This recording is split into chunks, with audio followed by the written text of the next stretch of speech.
Gently close your eyes.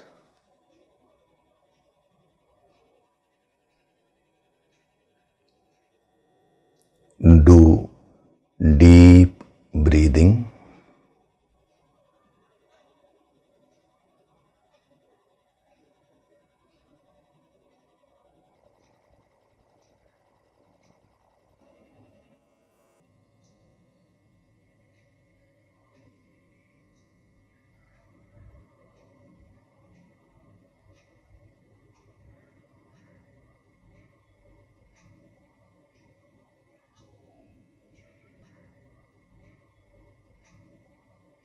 We'll chant Om once together.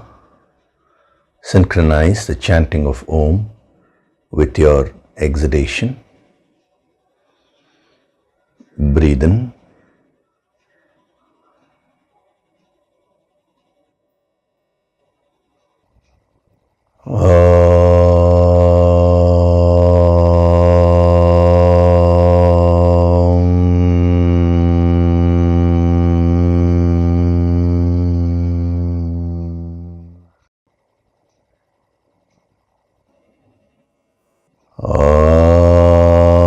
Sahana bhavatu, sahanau bhunaktu, sahaviryam karavavahai, tejasvinavaditamastu ma vitvishavahay.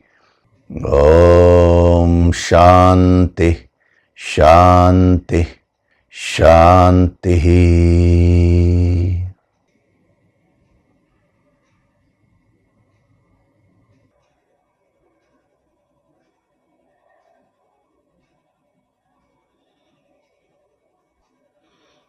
Gently open your eyes.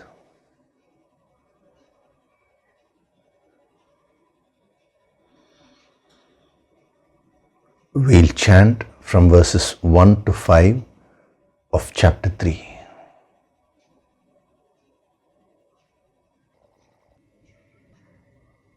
Arjuna Uvacha. Arjuna Uvacha. Jayasi chet karmanaste. Jayasi chet karmanaste. Mata buddhir janardana. Mata buddhir janardana. Tat kim karmani ghore mam. Tat kim karmani ghore mam. Niyojayasi keshava. Niyojayasi keshava. Vyamishreneva vakyena. Vyamishreneva vakyena. Buddhim mohayasiva me. Buddhim mohayasiva me. Tadekam vada nishchitya. Tadekam vada nishchitya.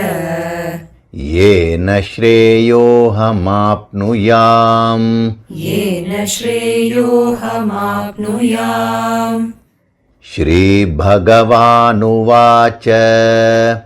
Shri Bhagavanuvacha. Lokesmin dvividha nishtha. Lokesmin dvividha nishtha. Pura prokta maya nagha. Pura prokta maya nagha. Jnana yogena sankhyanam. Jnana yogena sankhyanam. Karma yogena yoginam. Karma yogena yoginam. Na karmanam Na karmanam Naishkarmyam purushoshnute. Naishkarmyam purushoshnute. Nacha sanyasana deva. Nacha sanyasana deva. Siddhim samadhigacchati. Siddhim samadhigacchati. Nahi kaschit kshanamapi. Nahi kaschit kshanamapi Jatu tishtatya karma krit Jatu tishtatya karma krit Karyate hyavashah karma Karyate hyavashah karma Sarva prakriti jair gunaihi Sarva prakriti jair gunaihi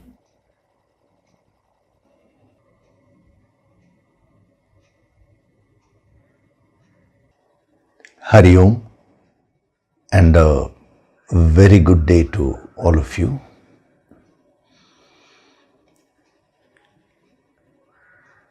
So we have been seeing verses 1 and 2, some of the messages embedded in them, and how we can practically apply those principles in our lives.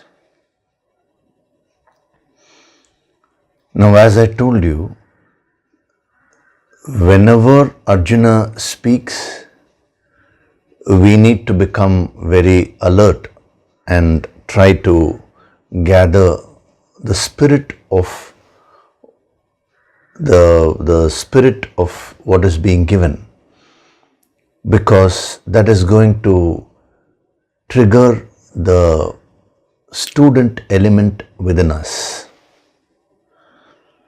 And whenever Krishna is talking, we will again have to be very alert, because that is going to awaken the infinite potential from within us.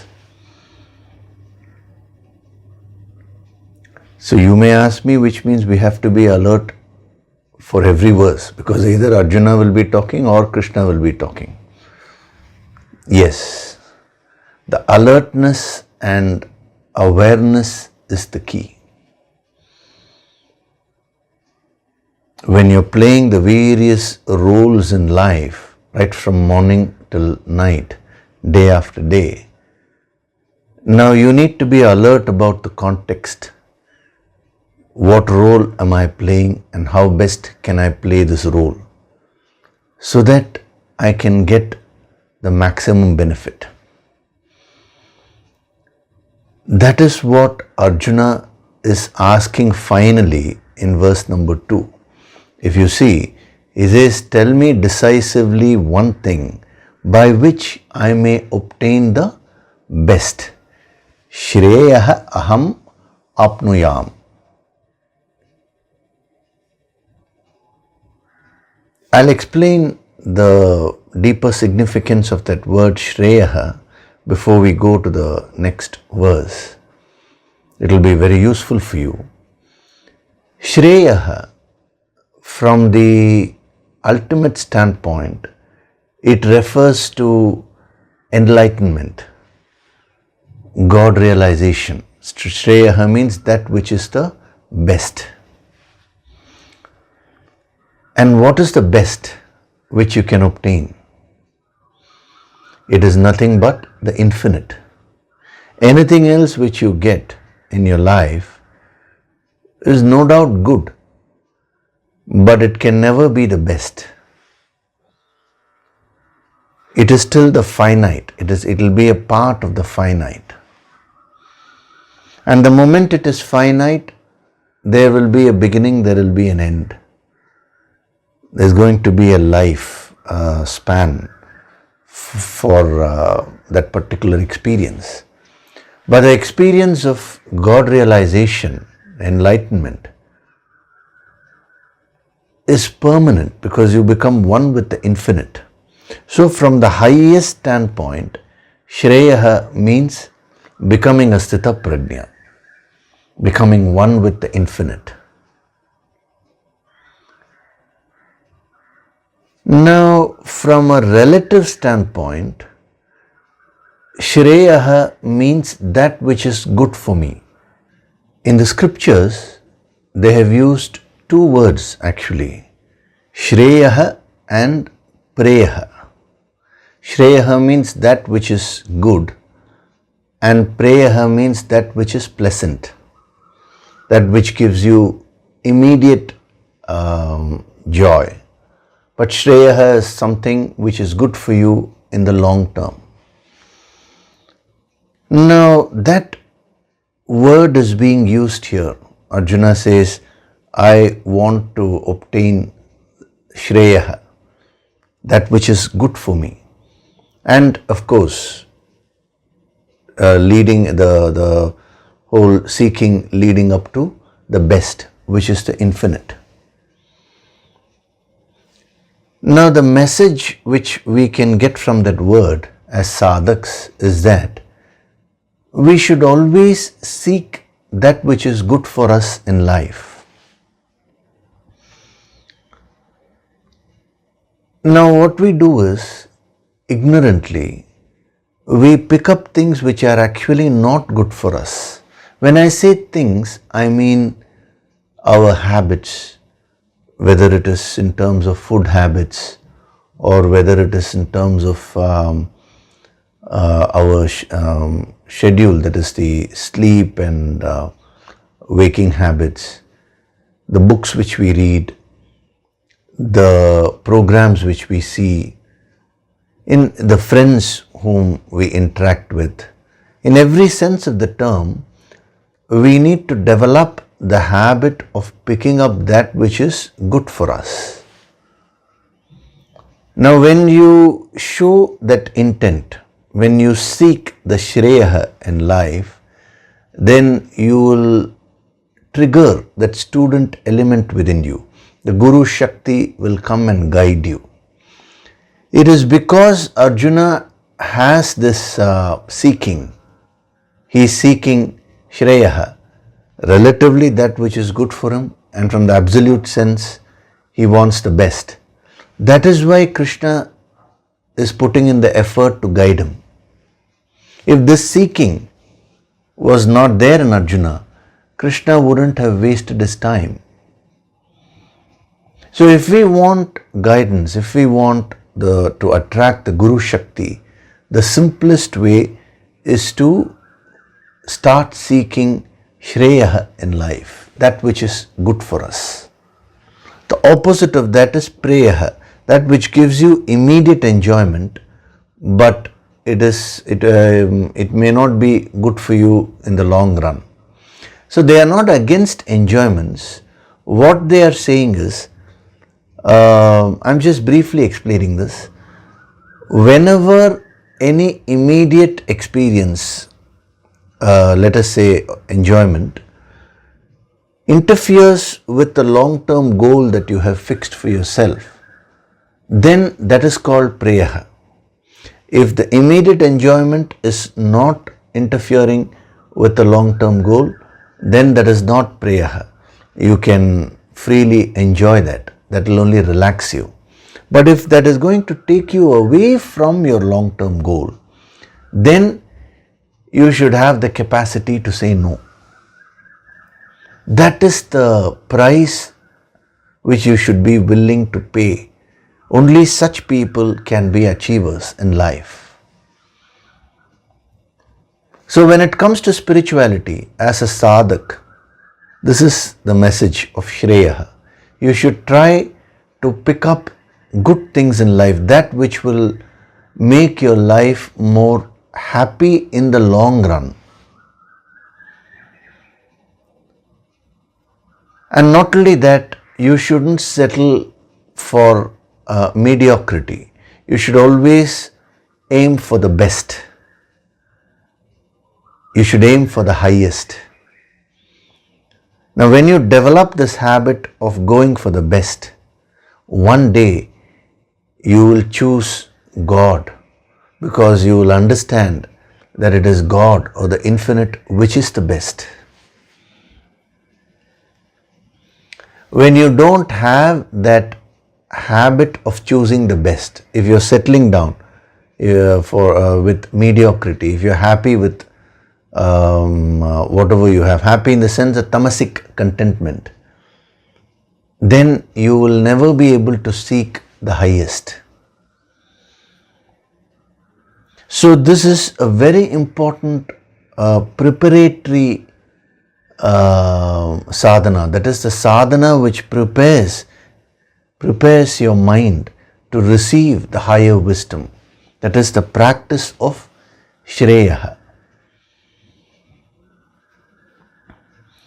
Actually, if you go to the Kathopanishad, Lord Yama, when he was talking to Nachiketas, the young boy who went right up to the abode of Yama to seek the highest wisdom, he praises Nachiketas. He says, I have never met a student like you. You know, the reason why he praises is, there are two things, Shreya and Preya in life. And you have already chosen Shreya and you have approached me. That requires enormous self-control. It requires enormous discipline. You have already achieved that, Nachiketas. I am so happy to teach you. This is what he says. So the Guru element in Lord Yama became highly activated when he met Nachiketas, or when Nachiketas approached him. Why? Because he had mastered this principle of Shreya. So supposing you have a vessel made of paper and some water is poured in that. Now the vessel will not be able to hold that water. It will leak out. Whereas if you have a vessel made of some other solid material like stainless steel or something like that, then when you pour water, it can hold the water. So when you don't practice the Shreya in life, if you are falling for immediate temptations, then you cannot be an achiever. You are like a paper, you will become like a paper vessel. You will look like a vessel, but you will not have the strength. The inner strength will not be there. So then how can the master guide and pour the wisdom? You will not be able to hold it. Whereas when you practice the Shreya in life, or practicing of Shreya means asking yourself, in this given situation, what is good for me? And deep down in your the deeper aspects of your personality, you have the wisdom, you have the clarity. So the conscience will guide you. These Sunday sessions are being conducted to give you that wisdom. With this wisdom, you will become more conscience driven. Your clarity will improve. With that clarity, now start choosing whatever is good for you. Now to what extent you can go, that I leave it to you, because I don't want to stop you from going as deep as possible. It can be from something very simple like what kind of food should I choose, to something more subtle where what kind of reaction should I give to a given situation. What kind of emotion should I entertain? It becomes more subtle. What kind of thought should I entertain? See, as you advance, now this sadhana of Shreya will start becoming more and more deep. You will first start with external things. The problem is today people don't even practice this principle of Shreya with respect to external things also. Even with respect to your finances, if you are continuously increasing your loans just to fulfill your immediate enjoyment, immediate desire, now at that moment you will feel as if you have a lot of money. But in the long run, your loans are increasing. That is not good for you. Whereas to say that this is my income, now I will keep my desires within my income. If I have 1,000 rupees today, I will keep my desires to 500 rupees.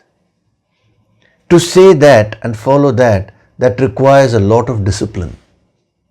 But when you do that, what will happen is your toughness will grow, your inner strength will grow. You will become more disciplined internally. Your mind will start coming under your control. So whether it is finances or whether it is relationship, whether it is your work, in all these external aspects, you can actually practice this sadhana of Shreyaha. So when Arjuna says, I want to obtain the Shreyaha, that is his seeking. So you as an individual soul should start seeking that which is good for you in life. Then from the external things you will start becoming more subtle. What is good for my body? Then you will become more subtle. What kind of breathing is good for me? Shallow breathing or deep breathing? That intention will come. And then you will become more subtle. What kind of emotions are good for me? Negative or positive? See, today when a negative emotion comes, let us say anger or fear or jealousy, it could be any emotion. You don't have that capacity to pause and just see whether this is good for me or not. Should I have it or not? Before you can even look at that emotion just takes you for a ride. It is by practicing this sadhana of Shreyaha that you can slowly gain control over your mind.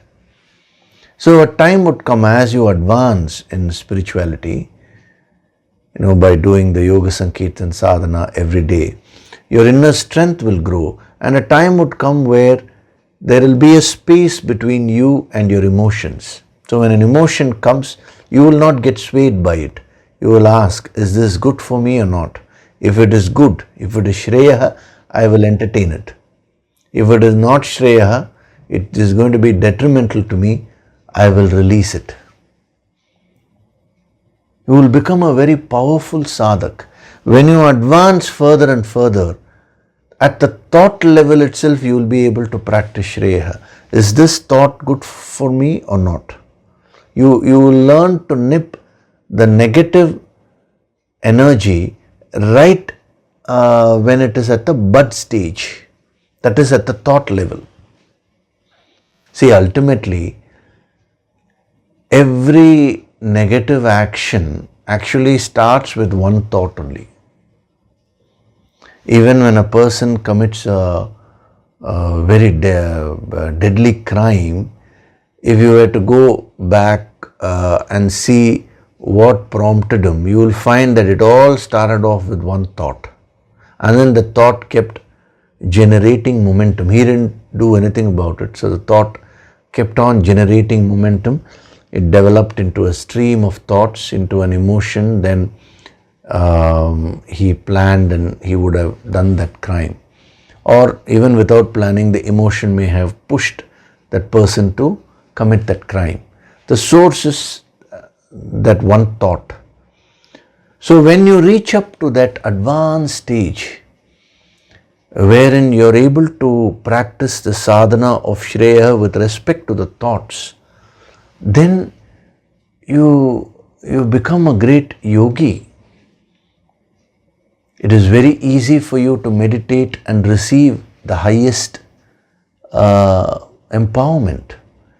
Actually, a person who can go up to that root level, because just beyond the thought, from where the thought comes, is karmas, So he will naturally start burning up the karmas at a very fast pace. Such a person will become eligible to receive the highest level of empowerment. every master goes through these stages. So if you also go through these stages and practice this sadhana of Shreyaha in your life, you can quickly grow. So that is why when a very important chapter like Karma Yoga, right at the outset, before Krishna starts giving the message, Vyasa has put this here. Arjuna is asking, I want to obtain the best. He is declaring his intention. The only thing which Arjuna has not understood, or where he has slipped, is that he is not willing to put the required subtle efforts in order to achieve the highest. See, Arjuna being a man of action, if you ask him to do something externally, he'll immediately go and do that. But when it comes to the subtler principles, now the effort involved would be to analyze, to understand, absorb, feel, and get attuned with the higher energy. So much is there. These are all subtle exercises. Arjuna is not used to that. So he wants to avoid that. So that is the next thing. So the first thing is having the intention of wanting Shreyaha for yourself, wanting that which is good from the world, number one, from a relative level, and then that which is the best. Shreyaha means the infinite. So you should develop that ichha, the desire, the intention to want that which is good from the world and also that which is the best, the infinite. Without that basic seeking, you will not be able to get the guidance from the master. It's not that the master does not want to guide, it is just that the vessel which you are holding is only a paper vessel, so he will not be able to pour. See, whenever a student approaches a master and asks him for something, the first thing he will assess is what is the vessel. Is the student a Supatra? Supatra means, is he worthy enough to be able to pour? So depending upon the strength of the vessel, he will pour that much of wisdom which the vessel can hold. So you may ask for the highest, but you have not done any sadhana, you have not purified yourself, you have not become strong from within. Then accordingly he'll pour a little bit of wisdom which you can handle, and he'll ask you to practice that, and once you practice it and grow with that, your vessel will become a little more strong. Then he'll be able to pour some more wisdom. This is how it goes in life. So the first thing is the intention, wanting that which is good and wanting that which is the best from the highest level. Shreyaha. Both have been clubbed together in this one word, Shreyaha. Beautiful word, And then the second step is, it's not enough if you merely want. You should be willing to pay the price for it. I want the best, but I don't want to put in the effort. So when it comes to effort, especially in the spiritual path, you will have to purify yourself. You will have to change yourself. The willingness to change will not come so easily because the ego will be unable to accept that I am having a lot of faults. The ego will go all out and try to prove that everything is fine. It's a natural tendency of the ego.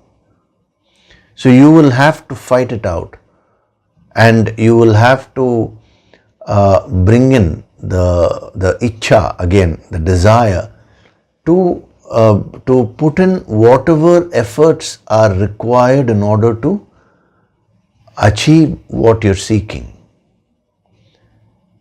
So as a sadhak, if you can master these two, number one, seeking that which is good and that which is the best, go on deepening that. First start with external things and then you can make it more subtle. And number two, deepening the ichcha or the desire to change, to put in the required effort. That is called dynamism. These two are very important, especially we are in the third chapter, it's Karma Yoga. Karma Yoga is about action. At every level it is about action and application. So unless and until you are willing to put that effort, this chapter will not help you. If you want to get the best from this chapter, you need to practice the seeking. You need to develop that seeking at these two levels. Number one, what is it that you're seeking? Are you seeking merely immediate benefits or something which is good for you? And are you seeking the highest? And number two, are you willing to put in the necessary effort? Are you willing to pay the price? And if you are seeking something and then you're willing to pay the necessary price for it, nobody can stop you from achieving whatever you want to achieve. This higher Shakti will come and help you. Where when you're doing your Yoga Sankirtan sadhana every day, a lot of Shakti, a lot of energy will be generated, the spiritual energy. Now when you practice the seeking and if you're willing to pay the price, now the energy will focus and start flowing in the direction which you are sitting. And it will bring you the desired results very fast. So don't think that if I surrender to the higher Shakti now, I don't need to put an effort. No, it is your intention, your seeking and your willingness to put in efforts which is going to set the direction. And unless you set the direction, how will the energy flow there? It will only be a generalized kind of healing. That is not enough. You as a sadhak now should move to the next level. So it is very, very significant that he has ended verse number 2 here by saying Shreyaha aham apnuyam. Shreyo aham apnuyam means I want to obtain Shreya. He has exhibited his seeking. But since he is not willing to put in that subtle effort, now Krishna is going to give him a roundabout answer. Arjuna says, "Tell me one thing decisively." Krishna will not give him the answer in a simple way. He will do a lot of analysis because he wants Arjuna to put that effort. He knows that unless and until Arjuna is willing to do that, he will not be able to grasp this higher wisdom. That is how a master functions. If there is any lacuna in the student, as long as the student has the basic bhavana, he will give that extra help so that the student can develop that aspect and keep growing and moving up to higher levels of perfection. Okay, so with this we will go to the next verse, verse number 3.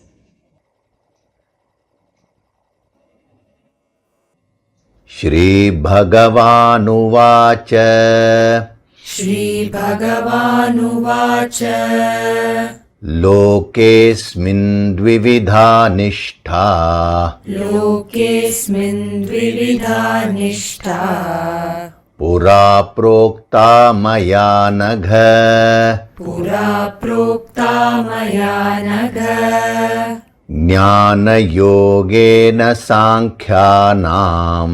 ज्ञानयोगेन साङ्ख्यानाम् Karma yogena yoginam. कर्मयोगेन योगिनाम्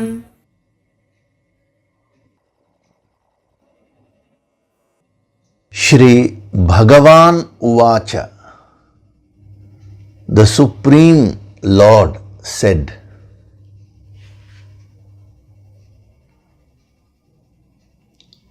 Lord Krishna, who was the direct manifestation of the infinite, is now continuing with his wisdom. Shri Bhagavan refers to the Supreme Lord.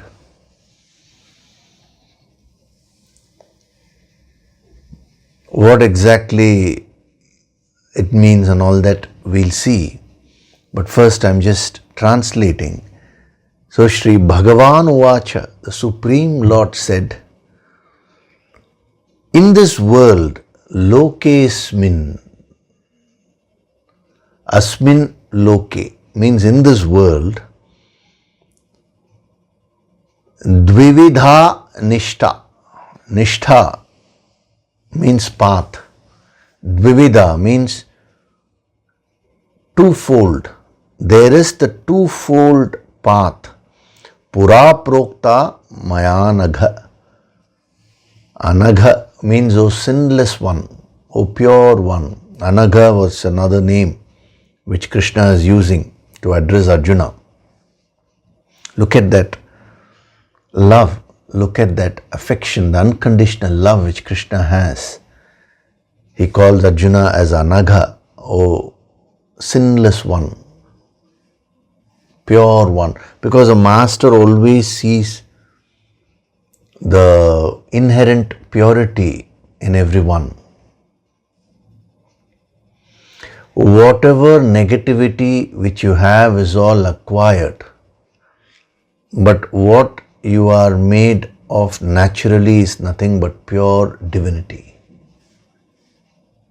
That's why he says, O Anagha, O sinless one, Jnana yogena sankhyanam. For the yoga of knowledge for the Sankhyas, Karma yogena yoginam, and the yoga of action for yogis.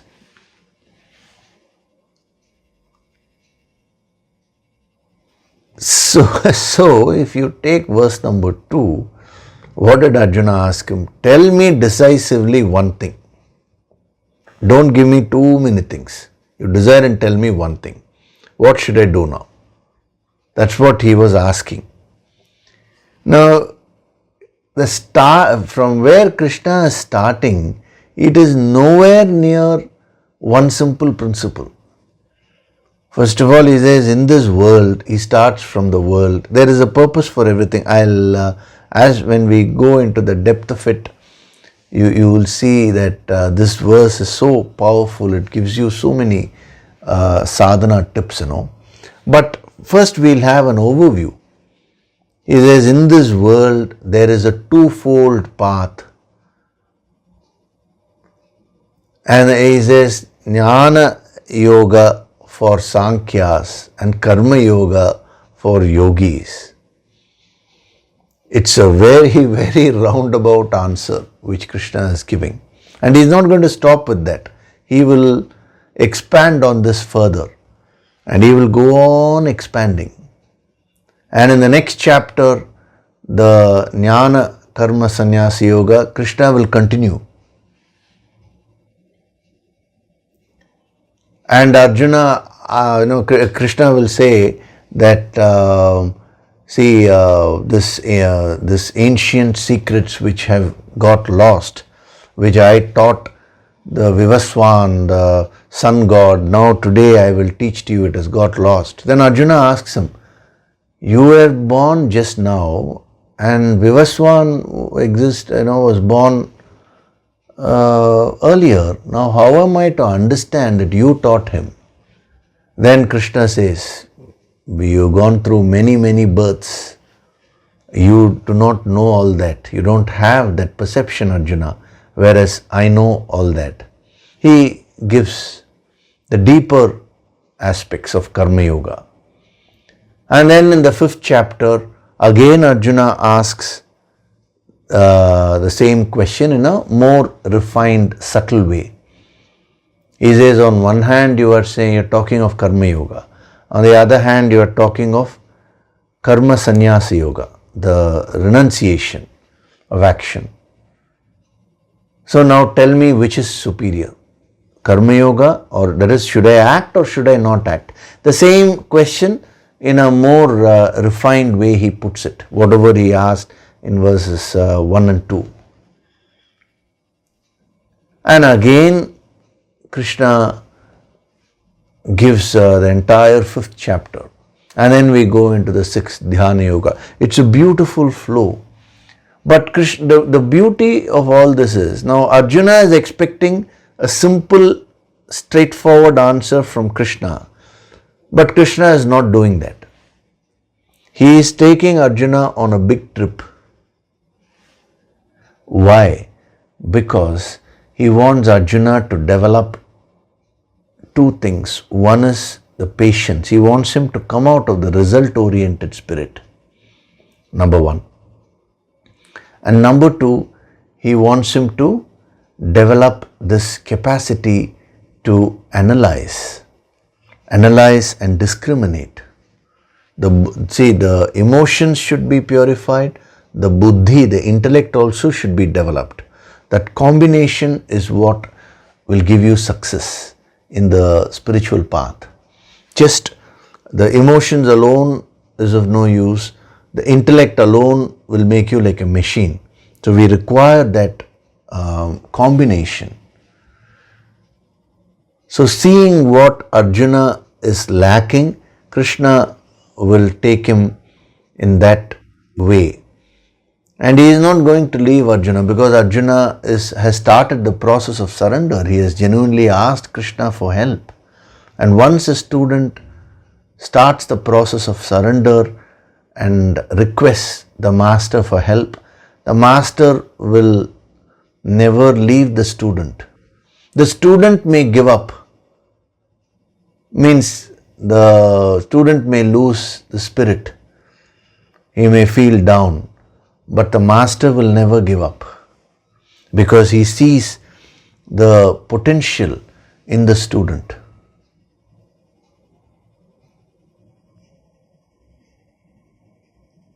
The student may move away from the master, may try to move away from the master, but the master will always try to help only. That is what is the entire Bhagavad Gita. Otherwise, imagine, why should Krishna spend so much of time patiently in explaining so many things? Because that is what Arjuna is lacking.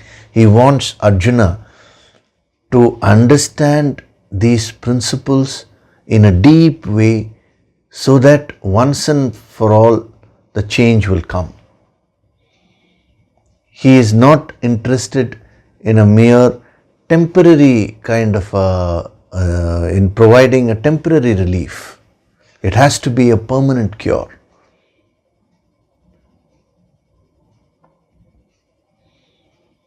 So, Shri Bhagavan Uvacha, the Supreme Lord, said, if as a sadhak, if you can attune to Arjuna Uvacha and bring that bhav in you, now you will be ready to absorb the higher energy. Because when he says Shri Bhagavan Uvacha, no doubt it is Krishna talking, Krishna is speaking again. But the real significance in your life is not about merely Krishna talking to Arjuna. It is about getting attuned to that infinite.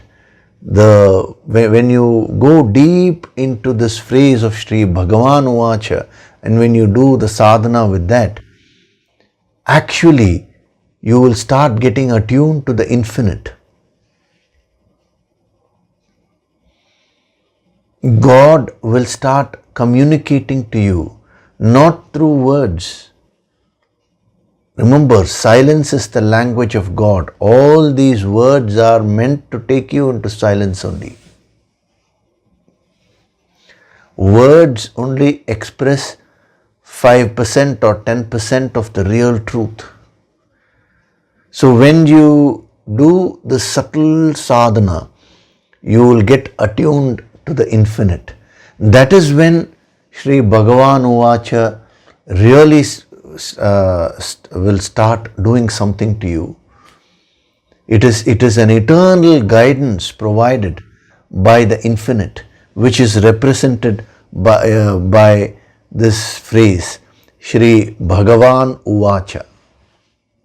You as a Jivatma, as the individual soul, you've been traveling through many births. This is not your only birth. Thousands and thousands, millions of births you have gone through. And in and through this journey, in and through all these births, the infinite has been subtly shaping you, guiding you.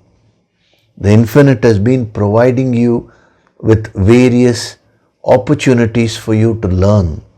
Sometimes the experience may be very pleasant for you to learn something. Sometimes the experience may be in the form of a suffering, something which is unpleasant.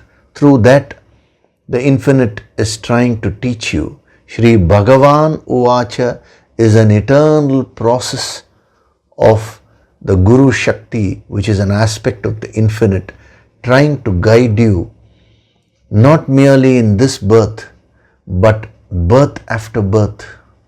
Sometimes the infinite may come in a form of a teacher, of a master, and try to guide you directly. Sometimes it may be, the guidance may be in a subtle way.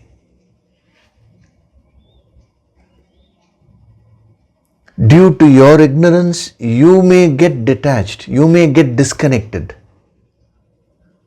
And the moment you get disconnected, instead of learning from your experiences and growing, you just go on increasing your karmas. You just keep on gathering more and more impressions. Your entire aura shrinks, all your infinite powers, your spiritual potential becomes dormant.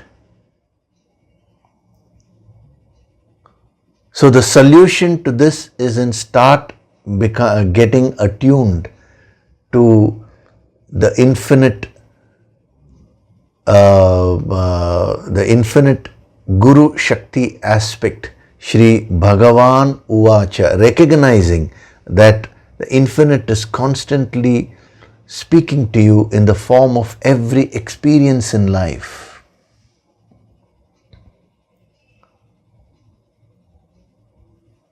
When a baby is born to you, that is an experience which is trying to teach you something. When some near and dear one leaves you, that experience is also trying to teach you something.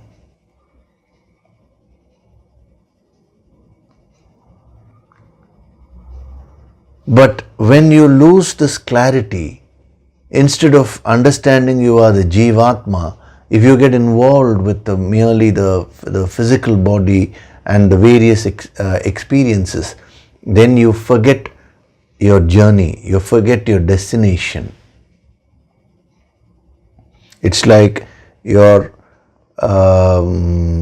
traveling by train from point A to point B, and it passes through various stations, And the first station itself, you get so enamored by whatever is there, so you get down and you forget that you have to reach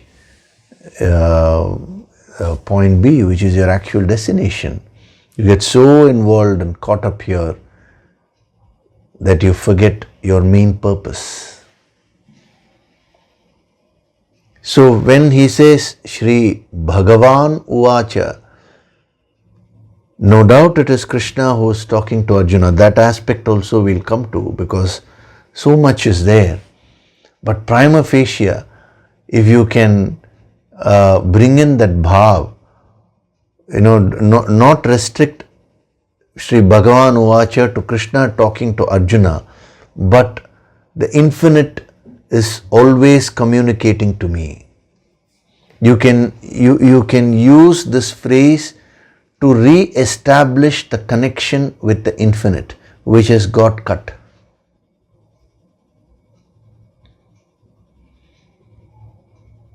And the moment you start feeling the presence of the infinite everywhere, as Adi Shankara says, Atma tu satatam prapta. Atma is always present everywhere. In the Upanishads they say sarvatra. Sarvatra means everywhere.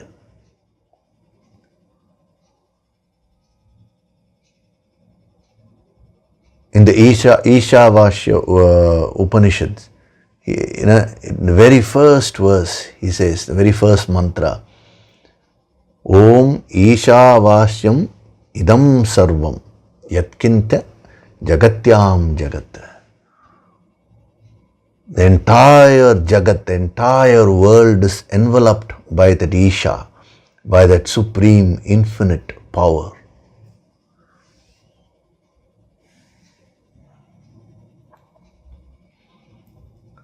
Unfortunately, due to your ignorance, you are so caught up with your immediate problems in hand that you have forgotten your grand stature. You have forgotten your real purpose in life. That is what Krishna started off with in the second chapter. How have you fallen into this state? And when Krishna spoke that to Arjuna, it is a message to the entire humanity. You are the heir to the infinite wealth, but you lost that connection today. So every now and then we will be coming across this Shri Bhagavan Uvacha, Shri Bhagavan Uvacha. What is the necessity to keep putting that? What is the necessity to say Shri Arjuna Uvacha on one hand and then Shri Bhagavan Uvacha? Initially Arjuna asks a question and then Krishna could have given the whole wisdom and the Bhagavad Gita could have been presented that way. No.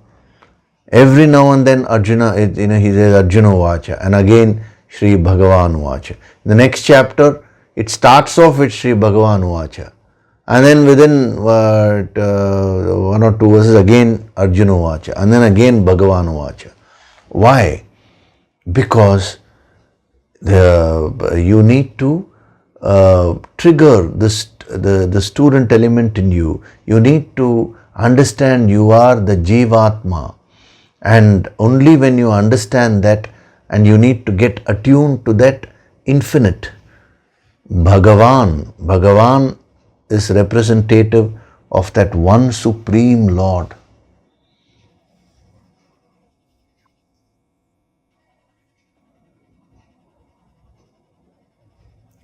Wherever you are, whatever it is that you are doing in your life, all that is fine. You may be in any country, it does not matter. That's why he says Jagat. Jagat means the entire universe is enveloped by that Isha. The Ishavasya Upanishad, very powerful statement. Wherever you are, whatever it is that you're doing, whether you're a man or a woman, whether you are an Indian or an American or a English person or Japanese, all these things does not matter. These are all differences at the bodily level. But from the soul level, you are the Jivatma, the individual soul. And you're going through this journey towards perfection. And who is guiding you? Who is the eternal guide? It is the infinite, Shri Bhagavan. The Guru Shakti is that teaching aspect of the infinite.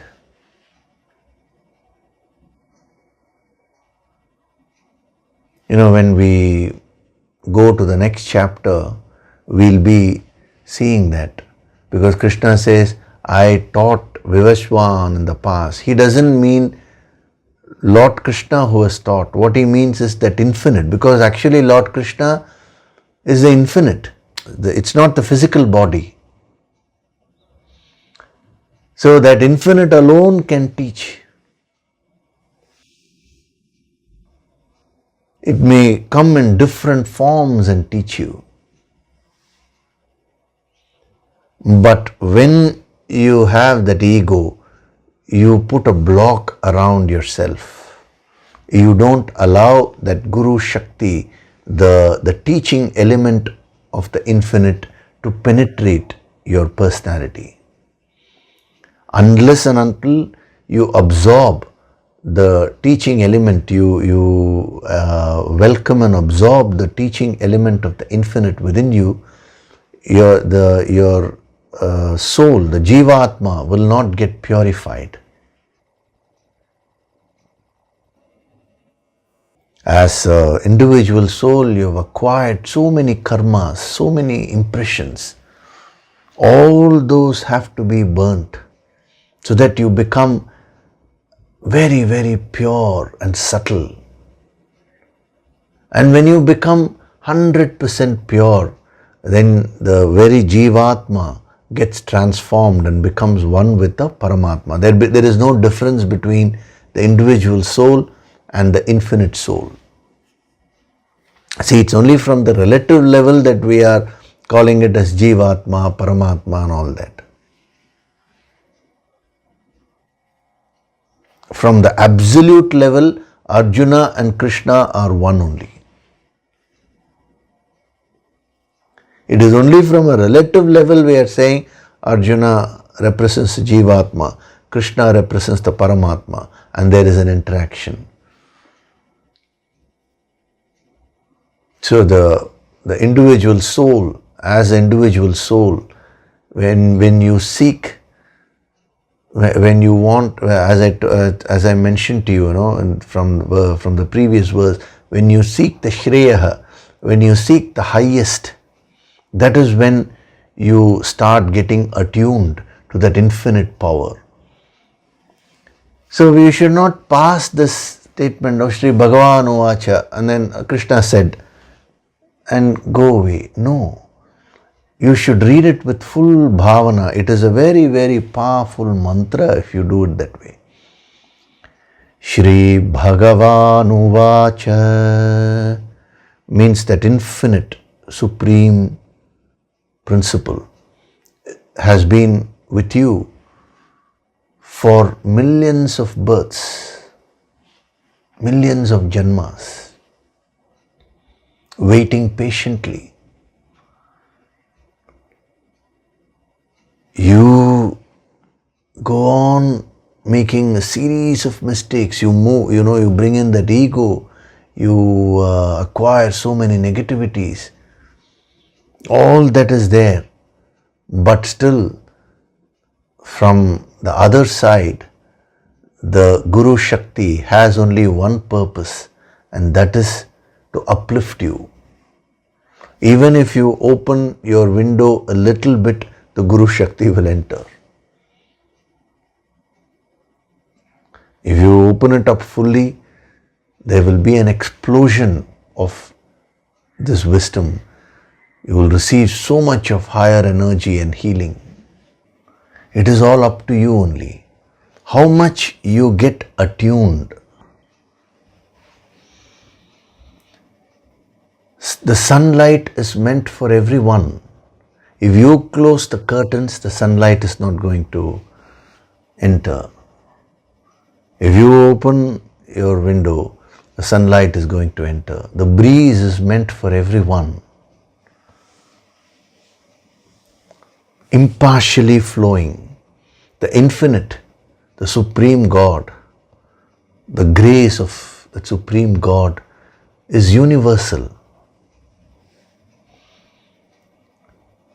Whoever keeps his or her windows closed will not be able to benefit from that. But whoever opens up, removes the ego, which is the block, and opens up completely, will start receiving that infinite grace. And the more you do that, the more you are practicing the sadhana of Shri Bhagavan Uvacha. So one thing is to look at the history part and talk about Krishna talking to Arjuna when 5,000 years back he spoke to Arjuna. That is not wrong, but it is, if you stop with that, it is a very limited understanding. But the other is to understand this using the yogic approach, understanding the deeper significance. Shri Bhagavan means the Supreme Lord. Bhagavat means Supreme. That which is the most powerful force. See, you can use any word. You use the word God. You use the word force. Some people say, no, I don't believe in God. I only believe in nature. Okay, use the word nature. It all means one and the same. What you're meaning is something which is higher than you. What does it matter what word you use? If you say Krishna, excellent. If you say Rama, fine. If you say Shiva, it is fine.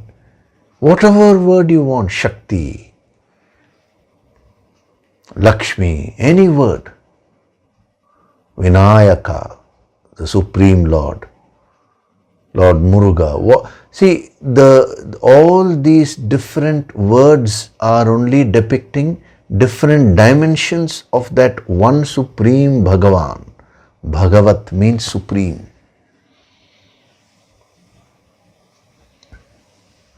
So Shri Bhagavan Uvacha. So Shri Bhagavan means one who is supreme most. And Krishna was an embodiment of that. He was called the Purna Avatar, the complete manifestation of that infinite. See, everyone has come from that infinite only. You may ask this question, sir, I have also come from the infinite. Krishna is also a manifestation of the infinite. Then what is the difference? It is a complete manifestation, full awareness is there. So the connection is 100%, whereas you have lost the connection. So when you read the Shri Bhagavan Uvacha in the right spirit, and when you start absorbing that energy, you will start re-establishing your connection with the infinite. It is a very, very powerful phrase. Shri Bhagavan, the moment you say that, immediately your mind becomes still, and calm. Uvacha means speaking.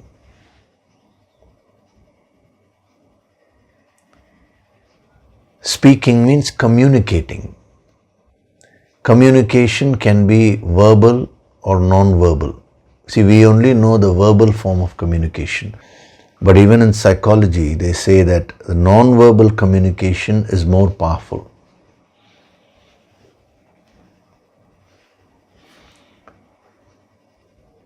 Supposing you feel very upset with someone, you may not say it in words, but just one expression in your face can convey what 1,000 words may not be able to convey. That is a non-verbal communication. And then when you go deeper and deeper at the pranic level, the pranic energy communicates. That is even more powerful. Then through emotions, the communication can happen. The thought level, the communication can happen. Then you keep on going deeper and deeper and deeper at the infinite energy level. There is a constant communication, and that is through silence. It is called Paravani. There are different levels of communication. The highest level of communication is Paravani. So if you can attune to that level, if you can attune to the infinite at that level, then you become one with the infinite. Actually, the Yoga Sankirtan Sadhana material which has been given has all the vibrations have been captured from that state of Paravani. So whatever that experience was, attempt has been made to try and put it in the form of music, so that when you also listen to that with all the sincerity and devotion, you will become more and more subtle, and you will also get into that state of Paravani. Paravani, Vani means the speech, the sound. Para means higher. The higher sound is a state of no sound actually. Is a state of silence.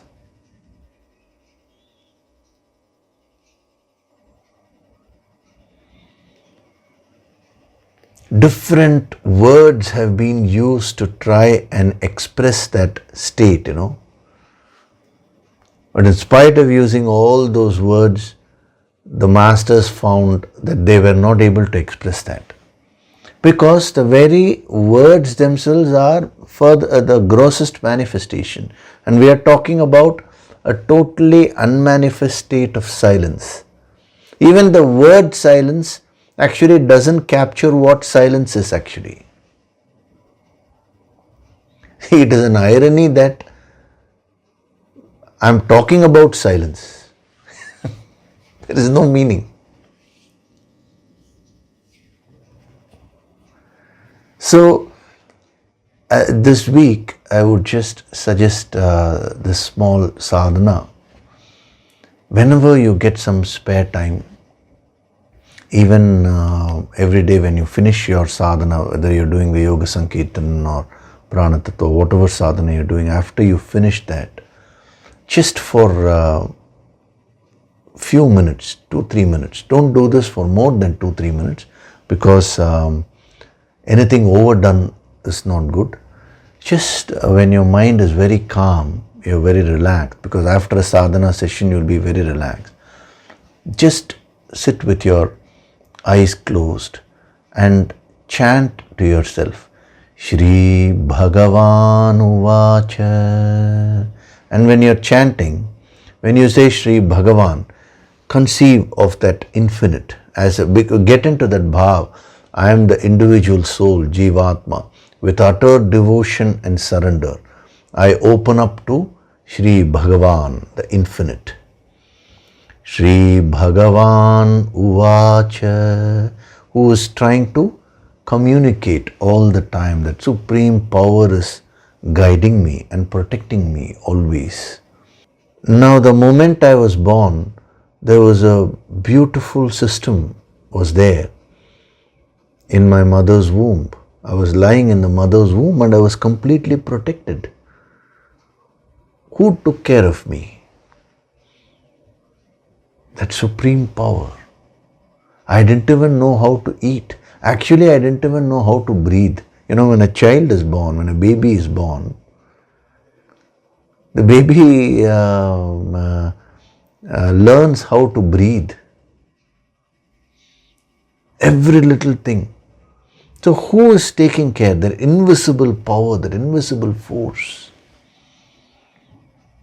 So when you say Shri Bhagavan Uvacha, Uvacha means that guidance, that protection which the infinite is always giving you, that infinite grace, the universal grace, you will start getting attuned to that.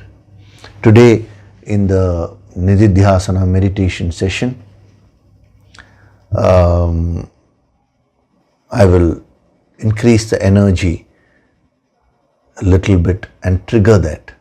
Then this week, if you can practice this sadhana. First I thought whenever you get time, but you may never get time because your priorities are so are lying here and there. So every day when you're doing your sadhana, after your sadhana, just for 2-3 minutes, 5 times you chant Shri Bhagavan Uvacha, and then just remain silent.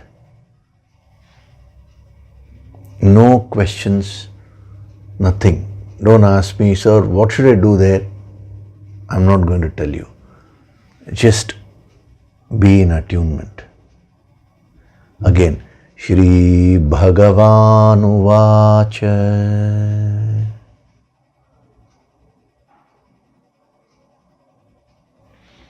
This is the sadhana. If you can practice and come back next week, you will become very, very well tuned to receive all the guidance which is going to be given.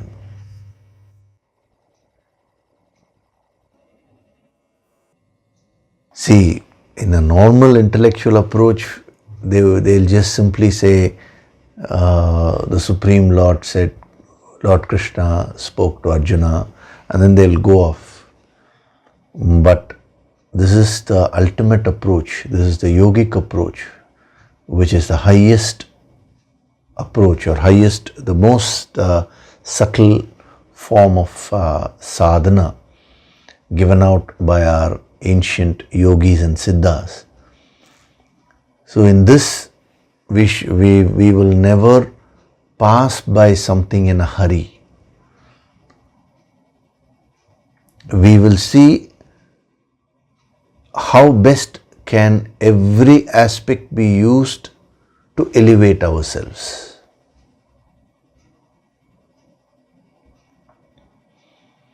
We will not leave any stone unearthed.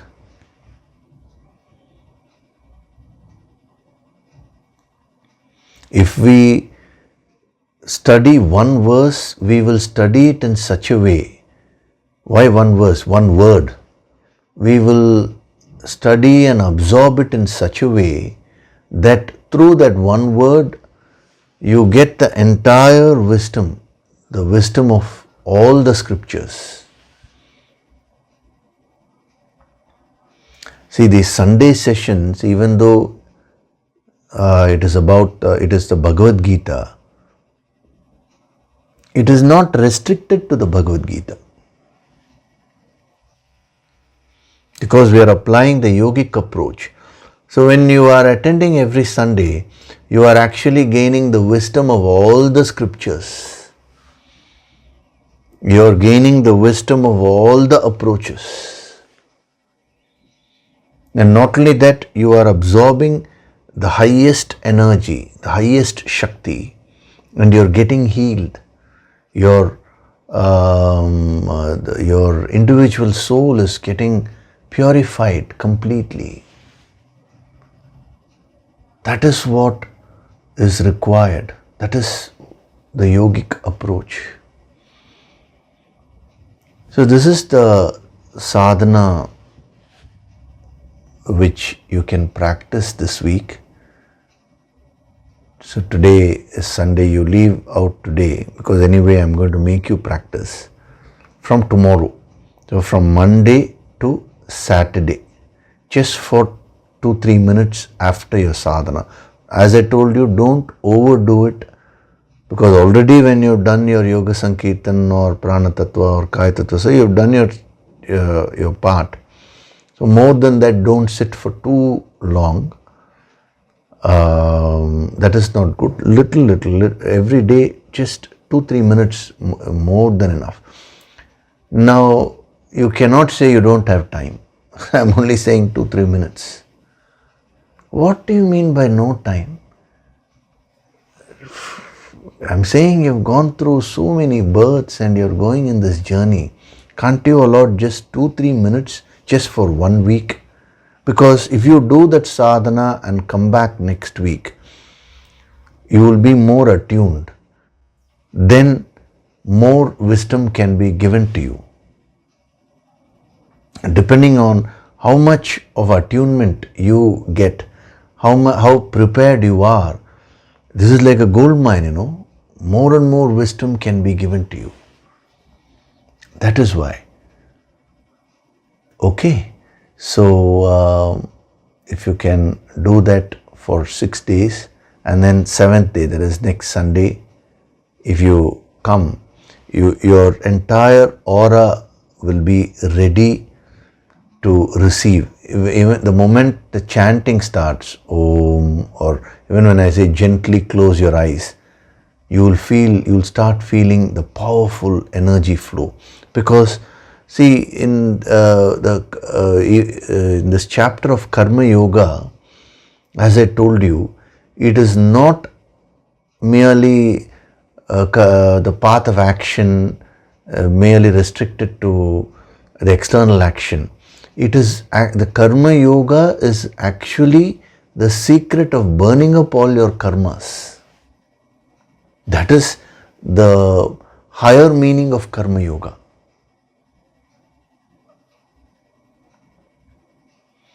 That is why you'll find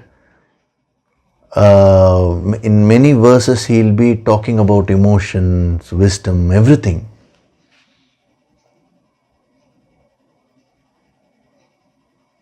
And it is, the entire sadhana is about burning up all your karmas which you have accumulated for many, many births. It's a very sacred, powerful sadhana principle.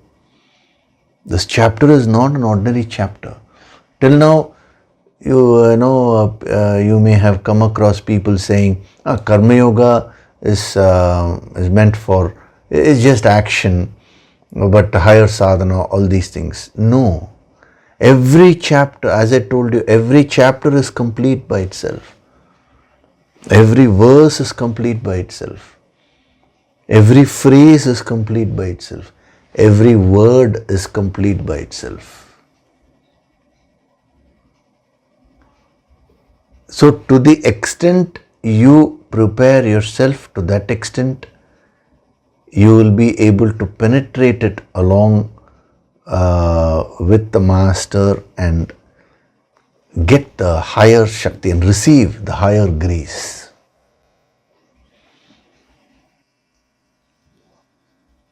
So 6 days if you do, and then 7th day if you come, we can really take off. Okay? So with this, now we will go to we will do the meditation, the Nididhyasana. So we will be doing the sadhana of Sri Bhagavan Uvacha. I will initiate the process today, and then you continue for 6 days. But see, when it is being done here, it will be done for a longer period of time.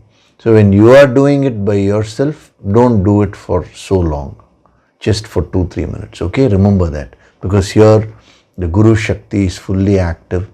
So even if the energy increases, the protection is always given, the healing is given, so that you can handle it. That is very important. Okay, so sit in a relaxed way. Gently close your eyes.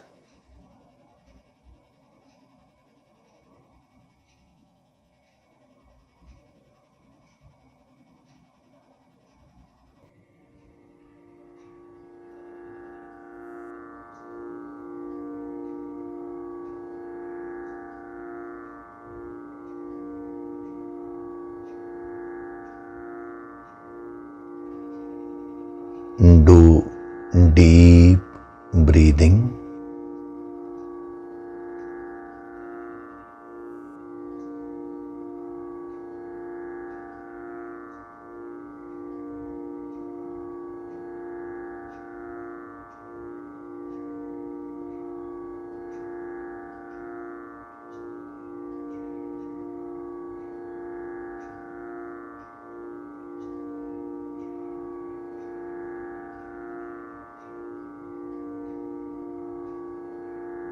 Feel the divine vibrations.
With every breath, I am going deeper and deeper into myself.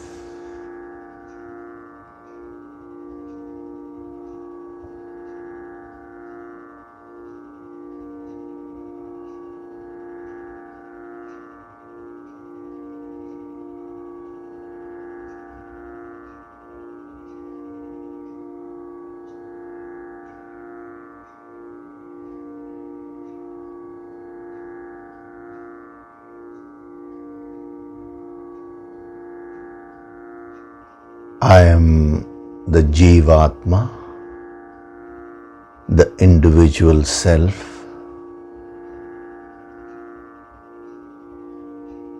who is traveling in this journey towards perfection.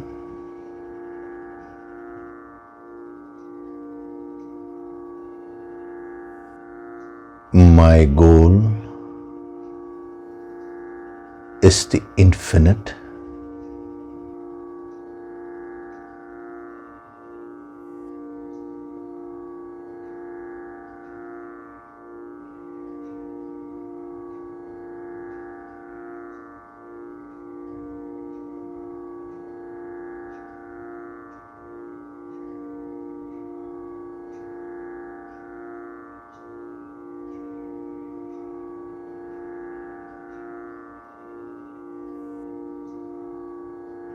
The infinite supreme power is constantly guiding me through the Guru Shakti.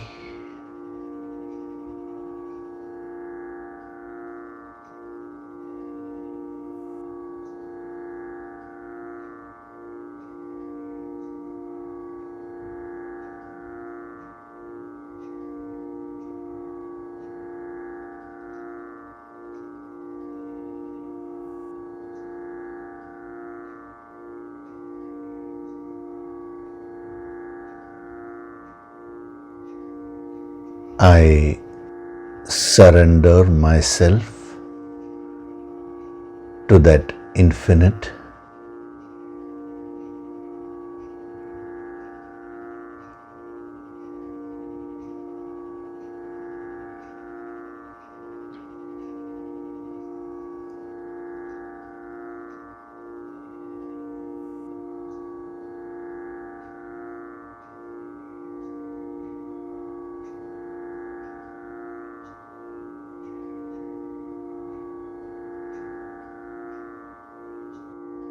Shri Bhagavan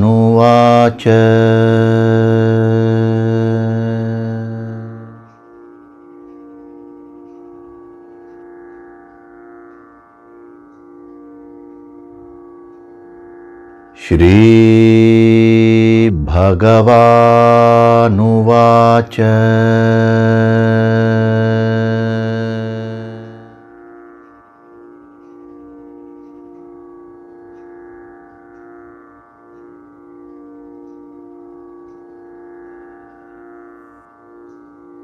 Shri Bhagavan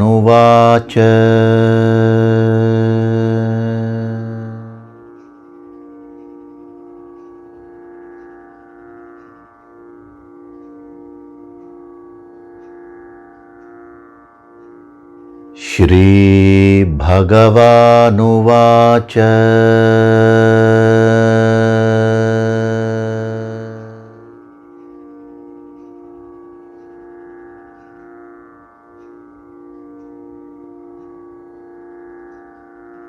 Shri Bhagavan Uvacha.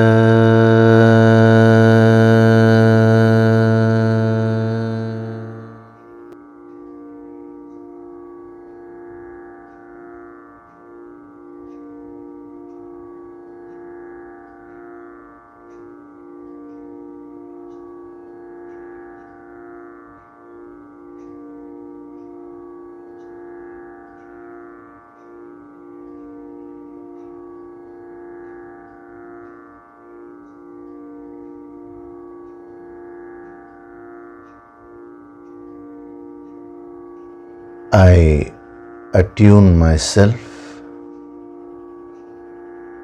100% to that infinite, supreme guiding force.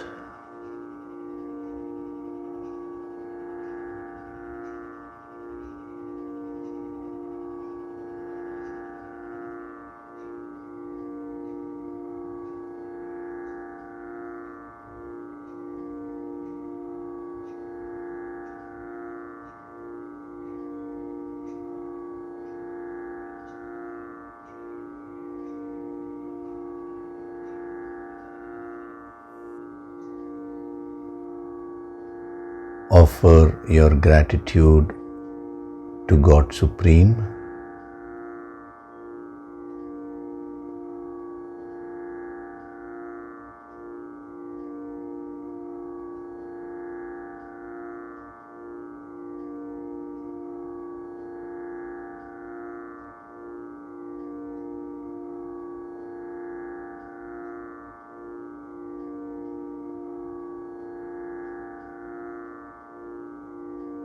Offer your gratitude to your Guru and all the holy masters.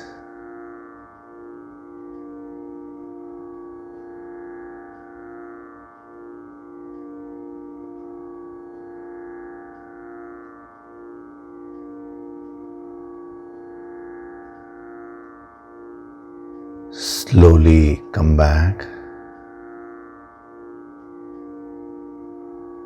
Wriggle your fingers, your toes, rub your palms together to create a warmth.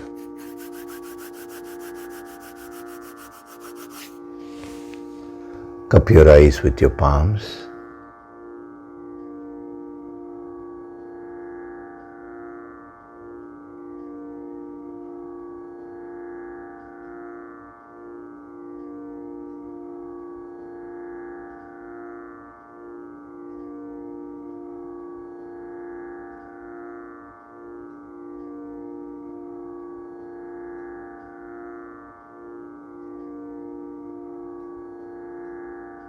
Gently rub your eyes, cheeks, forehead, top of the head, back of the head and neck. Slowly open your eyes.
Welcome back.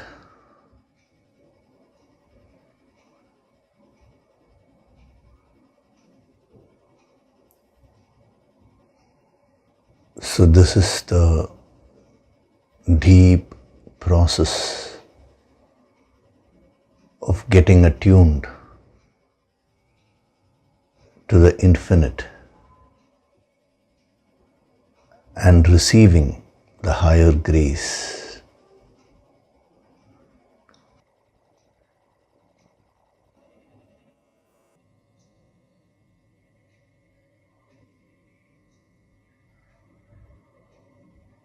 I've triggered that process, so you'll be able to easily do the sadhana which I asked you to do every day. Just bring that bhavana, that intention. We are providing various methods by which you can expand your consciousness and keep growing in this path to perfection.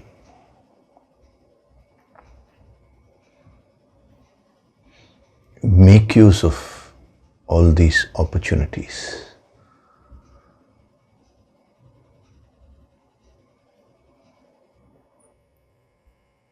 Okay, there is one small announcement. We'll be having a 22-day empowerment program by the end of this year. I have received the higher instructions in the meditation, and this year the theme is going to be Anandoham. Anandoham means I am that supreme bliss. So this is the science of the infinite happiness. It's going to be a very powerful empowerment program wherein you will get connected. The empowerment will be given so that you get connected with the source of that infinite bliss which is there in the cosmos, which is there within you. Whatever little stress and everything which you have, you will learn to handle all that so easily. Infusing that energy of that supreme happiness in each and every cell of your body, in each and every aspect of your personality. So it's a very powerful thing which is going to be given. The dates have been finalized. It will be from November 28th, that is the end of November, and it will go up to December 21st. That will be for 21 days. In between the Sundays alone, there will be a break. It will be structured. All the details will soon be available in the website. And then after a gap, a question answer and final concluding meditation healing session will be there on 26th. So this is going to be the structure. So from today itself, the preparation has started for that. That's why I'd increased the energy today in when we went to that Sri Bhagavan Uvacha. So the process of attunement starts. So every week, I'll be giving you the necessary energy and preparing you for that. And of course, once the registration starts, for those who register, from the moment you register, which means you're committing, from that second, the special healing will be given.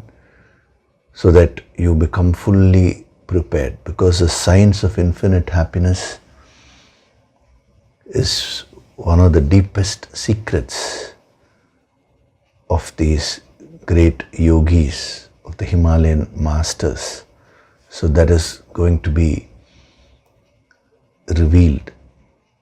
It can transform the quality of your life to such a proportion, infinite proportion, we can say.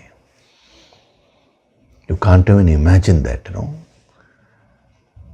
So even the 6-day sadhana which I have given you now, and I'm asking you to come back, all these are preparations only, so that you become fully tuned to be able to receive the higher grace. Okay? So thank you very much. Hari Om.